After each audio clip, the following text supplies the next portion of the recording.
I remember the night being unusually dark. I remember the details of the night. Unlike any other memory, really, I feel like. I remember pulling up to the park and him sitting in the back of the car and telling me, my guy doesn't have any more, pain pills for you.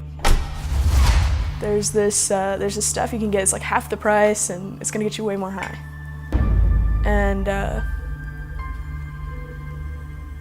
said, yeah. It was like this moment where the gravel under my feet just gave in. And everything from there is like a tumbling.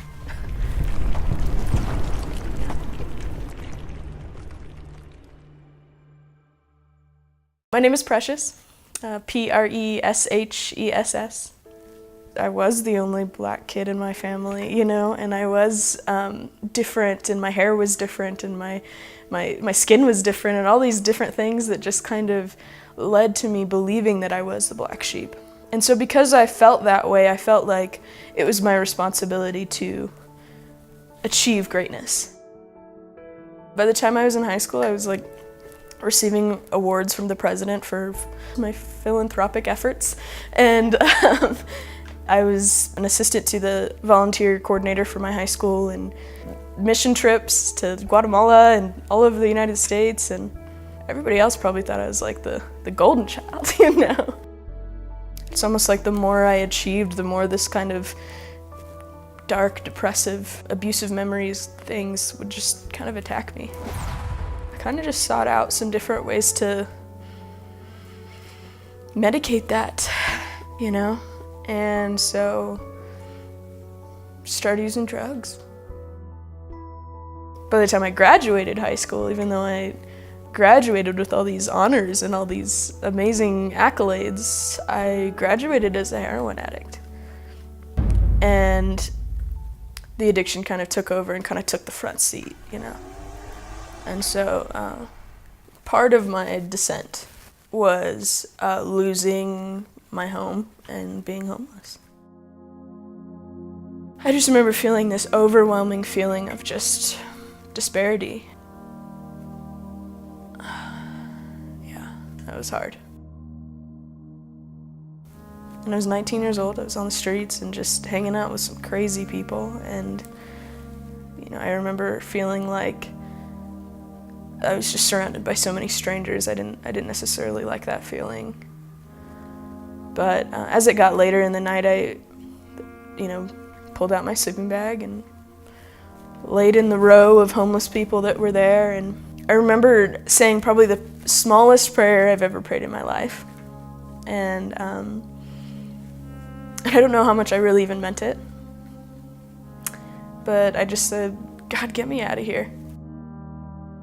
But I woke up the next morning and packed up my stuff like I normally did every day, and ended up making some really bad decisions, using in some places that I really shouldn't have used. And as I was walking down the street, I was so intoxicated that, to be honest, I don't really remember a lot about the actual being put in cuffs. What was strange is that moment that I realized I was in jail, at the same time my thought was just being angry with God. Like, this is not what I meant by get me out of here.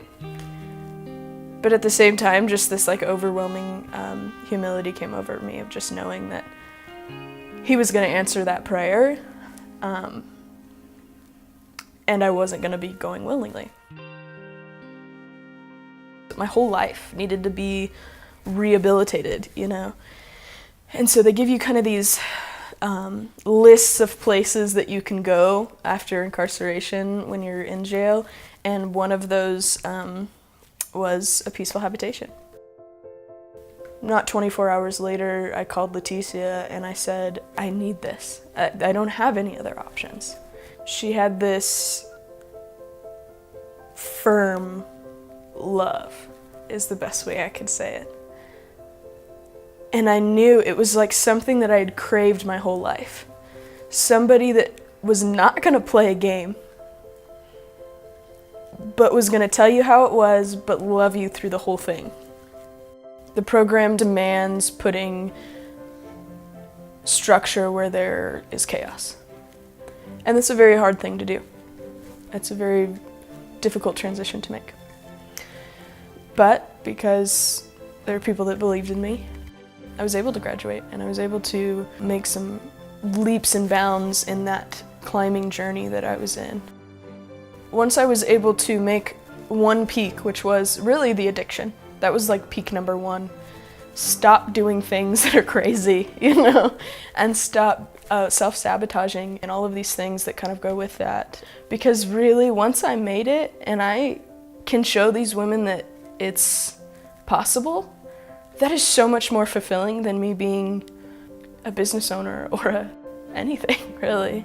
You know, even if I made it to be some big artist somewhere, like, the only reason why it would be awesome for me is because I could take all of that money and pour it back into seeing that other people could have a chance.